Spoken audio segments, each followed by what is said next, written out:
저는 A4와 그랜저를 타고 다닙니다. 인트로 보고 오시죠.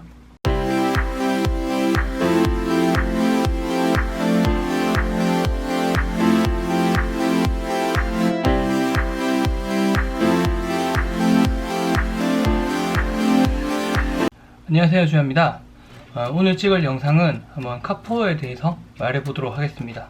카푸어를 위키피디아에서 검색해보면은 구매 및 유지 비용 부담 때문에 다른 생활이 공공한 사람들에 대해서 이제 카푸어라는 말을 하고 카푸어라는 신조어가 탄생되게 됐는데, 현재로서는 카푸어는 더 이상 신조어가 아니죠. 웬만한 모든 분들은 이제 다 카푸어에 대해서 알고 계시고, 하지만 전 여기서 자동차를 사는 구매 비용은 한번 빼고 말해보도록 하겠습니다.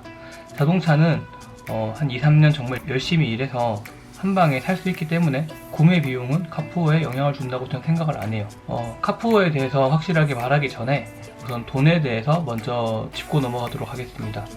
여러분은 돈에 대해서 어떻게 생각하시나요? 돈을 한 단어로 정의하면은 저는 자유라고 생각을 합니다. 부모님께서 어릴 때부터 저에게 돈은 자유라고 알려주시고, 자유가 있어야지 네가 하고 싶은 걸 다 할 수 있기 때문에 그 자유를 누리기 위해서는 네가 필요한 돈은 항상 들고 있어라 라고 항상 교육을 하셨어요. 돈이 많다고 자유가 큰 거는 아니라고 생각을 하는데, 내가 하고 싶은 걸 하기 위해서 일정 수준의 돈은 있어야 된다고 생각을 합니다. 사람은 돈이 있을 때 약간의 마음적 여유가 생기고, 돈이 없을 때보다 돈이 있을 때 조금 더 돈을 아끼는 것 같아요. 대부분의 모든 사람들이 돈이 있을 때 조금 더 절약을 하시는 것 같아요. 카푸어라는 단어를 어떤 사람에게 적용할 때 있어서 단순히 외제차를 탄다고 해서 카푸어라고 정의하는 것은 조금 오류가 있는 것 같은데, 어떠한 분은 외제차를 타면서 자기가 타는 차를 보면서 삶의 만족감을 느끼고, 그러한 만족감 때문에 조금 더 열심히 일을 하고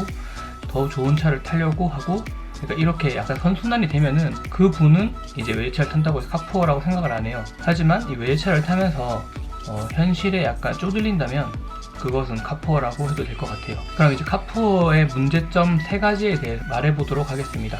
첫 번째, 남성분들에게 해당되는 건데, 외제차를 타는 20, 30대, 20대 후반에서 30대 초반의 남자가 부러우신가요? 그리고 두 번째, 외제차를 타면은 정말 여자를 꼬실 수 있는 확률이 높아질까요? 그리고 세 번째, 여성분들은 외제차를 타는 남자를 만나고 싶으신가요? 이 3가지에 대해서 한번 말해보도록 하겠습니다. 첫 번째에 대해서 말해보겠습니다. 외제차를 타는 데 있어서 부모님의 도움을 받아서 외제차를 타는 사람에 대해서는 정말로 부러워하지 마세요. 그 분들은 그냥 복을 받은 거고, 그러한 것까지 다 일일이 부러워한다면 세상에 부러워할 게 너무 많기 때문에 부모님의 덕택으로 외제차를 타는 사람에 대해서는 따로 왈가왈부할 필요가 없을 것 같습니다. 하지만 스스로 이제 돈을 벌면서 외제차를 몰고 다니시려고 하시는 분들은 외제차를 타면 안 되는 이유에 대해서 말해보도록 하겠습니다. 월급이 보통 20대 후반에서 30대 초반의 남자가 받는 월 평균 수입이 250만원 정도 돼요. 근데 거기에서 제가 분명히 차를 사는 데 있어서 비용은 뺀다고 했죠. 할부든 리스든 아니면은 한 방에 다 지르든 그거는 중요한 게 아니고요. 자동차를 이제 소유를 하게 됐을 때부터 말해보도록 하겠습니다. 기본적으로 자동차를 기름값, 보험비, 그리고 일종의 소모품비, 자동차를 타다 보면은 주차를 해야 되잖아요. 이 주차비까지 이런 돈을 일일이 다 세어다 보면은 한 달에 보통 자동차를 많이 타시는 분들은 50만원에서 그 이상의 값을 지불한다고 생각하시면 돼요. 생각보다 많은 돈이 나가거든요. 그러면은 200만원이 남습니다. 거기에서 휴대폰비, 밥값, 술값 이런 것들이 더해지면은 200만원에서 더 많은 돈이 나가겠죠. 거기에 만약에 한 달에 한 번이나 2달에 한 번 정도 여행을 갔다 오신다고 하면은 정말 아마 수중에 남는 돈이 50만원도 안 될 거라고 저는 생각을 해요. 그러면 이 50만원을 저축을 해야 되냐? 사람이 살면서 정말 인생은 변수가 많기 때문에 언제 돈이 어떻게 나갈지 아무도 모르잖아요. 경조사가 많을 수도 있고, 아니면은 정말 긴급하게 돈을 써야 될 때가 한 번씩은 있는데, 그렇게 되면 이 50만원도 남아있을 거라는 보장이 없어요. 한 달에 50만원만 잘 유지한다고 해도 나머지 성공이라고 저는 생각을 합니다. 돈을 이렇게 쓰게 되면은 1년 동안 여러분이 만약에 자동차를 탄다고 가정을 했을 때 과연 돈이 얼마나 모일까요? 한 달에 50만원씩 매달 저축을 한다고 했을 때 600만원이라는 돈이 모이게 되는데, 이거는 자동차 유지 관리에 대한 돈이 아무것도 안 들어간 거죠. 단순히 자동차 운행 비용만 고려한 거니까 자동차를 열심히 타다가 보면은 정말 운이 안 좋게 사고가 날 수도 있고요.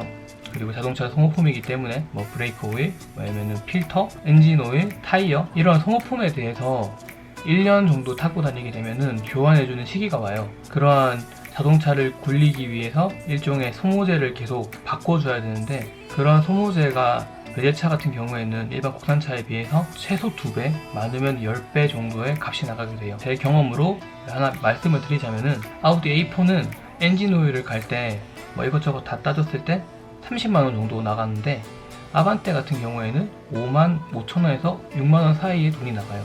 이 가격은 공식 서비스 센터에서 말하는 가격이기 때문에 하설업체에서 정비를 받으신다면 다를 수가 있는데, 공식 가격으로만 그렇게 했을 때 6배에서 5배 정도의 돈이 나가게 되는 거죠.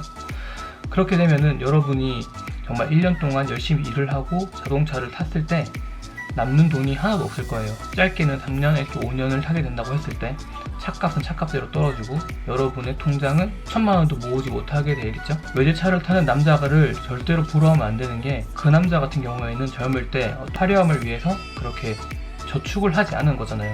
그러면은 나중에 나이 들어서 어떻게 될지는 너무 뻔하죠. 그렇기 때문에 단지 지금 타고 다니는 차 때문에 그런 사람을 부러워하실 필요가 없다고 저는 생각을 해요. 진짜 카포를 제가 많이 만나봤는데, 차는 정말 번지르르하게 타고 오는데 밥 한 끼 안 사고요, 커피도 안 사고요, 어디 나가서 그냥 차만 멀쩡하지 아무것도 못해요. 정말 한심했었던 것 같아요. 그런 사람이 되면은 진짜 미래가 보장되어 있지 않기 때문에 저는 저보다 좋은 차를 타는 사람들에 대해서 절대 부러워한 적이 없었던 것 같아요. 그리고 두 번째, 외제차를 타면은 여자를 정말 잘 꼬실 수 있을까요? 우선 답을 드리자면은 잘 꼬실 수 있습니다. 여자를 비하하거나 그런 건 아니지만은, 어떠한 사람의 매력 포인트를 점수를 매긴다고 했을 때 자동차가 있으면은 더 올라가는 거고, 그 차가 외제차면은 더 올라가는 건 맞는 것 같아요. 남자 같은 경우에는 잘생기거나 키가 컸을 때 더 크겠죠. 그리고 여성은 우선 외제차를 타는 남자를 만나고 싶어 하는 것 같아요. 이게 보상심리 때문인지 아닌지는 잘 모르겠지만, 보통 말을 했을 때 나는 외제차 타는 남자를 만나는 여자야, 내가 만나는 사람은 뭐 이 정도 차를 끌고 다녀, 이런 식으로 상대방으로 해서 자기의 만족도를 얻는 사람이라면은 그러려고 하는 것 같아요. 근데 여러분 잘 생각해 보셔야 될 게 뭐냐면, 여러분의 가치가 아닌 자동차를 보고 오는 여자를 여러분의 인생을 걸고 만나셔야 될 것 같으세요? 그건 전 아니라고 생각을 하거든요. 여러분의 가치를 알고 여러분의 가치를 정말 존중해주는 사람을 만나야 된다고 저는 생각을 해요. 여자를 만나기 위해서 외제차를 타시려고 하신다면은 정말 그냥 생각하지도 마세요. 외제차를 타게 되면은, 제가 일본에서 말씀드렸지만은, 여러분의 통장이 비게 되고, 그 통장이 비게 되면은 나중에 정말 좋은 사람도 만나지 못해요. 그리고 세 번째는, 여성분들 같은 경우에는 외제차를 타는 남자를 만나야 될까요? 우선 저는 아니라고 봅니다. 제가 일본에서도 말씀드렸지만 통장은 진짜 텅텅 비었기 때문에 여러분의 돈을 축내지 않으면 정말 다행이라고 생각해요. 저는 돈이 없어서 밥도 안 사고 그리고 차도 안 사고 그냥 자동차만 끌고 다니는데 모든 월급을 써버려요. 혹시 잘못돼서 그분과 미래를 기약하게 된다면은 여러분의 삶은 그 남자가 차 때문에 저질러 놓은 빚 때문에 결혼 첫날부터 그 빚을 갚기 위해서 아마 일을 하셔야 될 거예요. 그렇기 때문에 외제차를 타는 남자를 만나고 싶으시면은 그냥 하루 렌트를 하셔서 그냥 외제차를 타보는 게 낫지, 그런 남자 때문에 여러분의 시간을 낭비하시면 안 된다고 저는 생각을 해요. 하지만 정말 사랑하시면은 같이 빚을 갚으셔도 되겠죠. 보통 정말 엄청 사랑하지 않는 한은 그러기 힘들다고 저는 생각을 합니다. 요즘에는 영리치라고 해서 젊을 때 부자가 되는 그런 것들에 대한 문화와 동경이 많은데, 그런 것들이 이제 욜로와 남자 아이돌들 때문에 그런 것 같아요. 남자 아이돌 같은 경우에는 어떻게 보면은 되게 짧은 기간에 엄청 많은 돈을 벌고 그 돈을 바탕으로 해서 좋은 차를 타고 다니고 하는 게 맞잖아요. 하지만 여기서 짚고 넘어가야 될 게, 우선 그런 아이돌은 정말 힘들게 아이돌이 되었고, 그리고 엄청 많은 스트레스와 엄청 많은 일을 통해서 그 위치에 올라갔기 때문에 절대 같은 나이 또래의 남자 아이돌과 우리를 비교하면 안 된다고 생각을 해요. 저 아이돌이 저런 거 탔으니까 나도 저런 거 탈 수 있지 않을까? 비슷한 거라도 타야 되지 않을까? 라는 생각을 하시면 절대 안 돼요. 그리고 욜로는요, 진짜 욜로 하다가 나중에 나이 먹고 정말 불쌍하게 살 수가 있다고 저는 생각을 해요. 제가 아직 인생을 다 산 건 아니지만 20, 30대 때 진짜 열심히 일을 해서 돈을 모은 다음에 그거를 40, 50대 때까지 부풀려서 이제 나중에 나이가 들었을 때 빈곤하게 살면 안 된다고 생각하는 주의이기 때문에 많은 분들이 욜로해서 젊을 때 더 화려하게 살려고 하는데, 그렇게 하다 보면은 나중에 진짜 나이 먹고 돈이 없어서 월세를 산다거나 아니면 월세도 없이 집도 없이 그냥 산다고 전 생각을 해요. 젊을 때 가난한 거는 이해할 수 있지만 젊을 때 열심히 일한 거를 탕진하고 나이가 들어서 가난한 거는 저는 아니라고 생각을 하기 때문에 현재 20, 30대 우리 청년들이 정말로 올바른 생각을 가지고 합리적인 소비를 해야 된다고 생각을 해요. 그렇다고 해서 욜로가 나쁘다고 무조건 말하는 건 아닌데, 인생을 즐기세요. 하지만 내가 할 수 있는 경제적인 여건과 미래를 생각했을 때 뭔가 위배가 되는 소비는 정말 백해무익하니까 절대로 안 하셨으면 좋겠어요. 그리고 이건 영상 초반에 제가 말씀을 드렸는데, 약간 통장의 자릿수가 크면 클수록 보통 다들 돈을 아마 안 쓰실 거예요. 더 절약을 하고 보통 막 만 원도 깨기 싫어서 또 약간 잔돈을 쓴다거나 그런 경우가 많잖아요. 그렇기 때문에 여러분의 돈을 정말 소중히 생각하고 통장에서 빠져나가는 것을 최대한 막아보세요. 거기에서 카푸어는 진짜로 나중에 나이가 35, 36, 40이 됐을 때 정말 통장에 약간 나쁘게 말해서 정말 100만 원도 없을 수도 있어요. 그렇기 때문에 절대로 카푸어에 대한 희망을 가지지 마시고요. 진짜 나중에 나이가 들어서 내 집이 있고 그 이후에 더 좋은 차를 타려고 하지, 단순히 여러분이 젊을 때 TV나 매체를 통해서 보는 것 때문에 여러분의 미래를 망치지 않으셨으면 좋겠어요. 정말 여러분의 인생은 소중하고 우리 한 명 한 명이 합리적을 소비를 했을 때 아마 우리나라가 조금 더 발전을 한다고 저는 생각을 하거든요.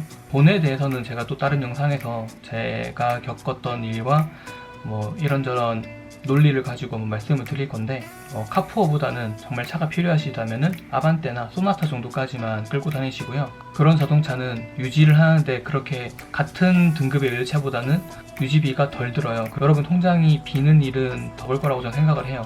만약에 정말 차가 필요하시다면은 그냥 소나타나 아반떼급에 있는 자동차 타고 다니시고요. 소나타도 좀 약간 사치일 수가 있지만 그래도 그건 개인의 취향이라 생각을 해요. 절대로 외제차를 타는 남자를 부러워하지도 마시고요.